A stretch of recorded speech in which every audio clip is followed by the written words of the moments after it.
Oha soup is fast becoming one of my favorite soups, and today I share how to make it with fresh oha vegetable. So keep watching if you want to see this.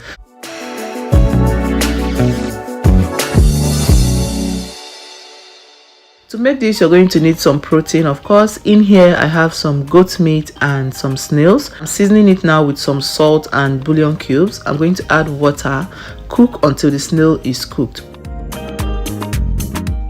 While that is cooking, I'm going to go ahead and pick the oha leaf. What I'm going to do is pick them and shred it with my fingertips. Oha leaf is a very soft vegetable and I don't have to use knife to do this, so I just go ahead and use my fingers to shred it just like this. So once everything is done, I'm going to wash it and set aside.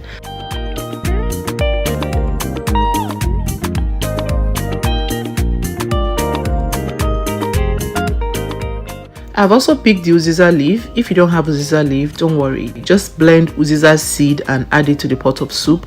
You can also add Uziza seed together with the leaf, but then it's going to make it a little bit hotter. Next, I'm going to grind the crayfish, ogilisi and pepper and set it aside.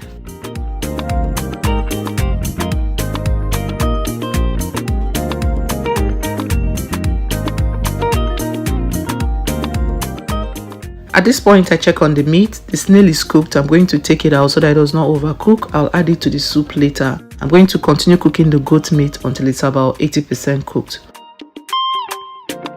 So at this point, the goat meat is almost cooked. I'm going to now add the stockfish and momo that I pressure cooked into the goat meat. I'll also add the snails, the dry fish and the banga juice. So what I did to get the banga juice was cook the banga seed, extracted the juice and then poured it into a container and saved it in my freezer. If you want to see that video, let me know. I'll upload it for you. So what I do is if I have banga from Nigeria, instead of letting it spoil, I just wash it and preserve it in the freezer and then use it anytime I want to use it. So once I add that, I'll add the grinded crayfish, ogilisi and pepper into it, cover and let it come to a boil.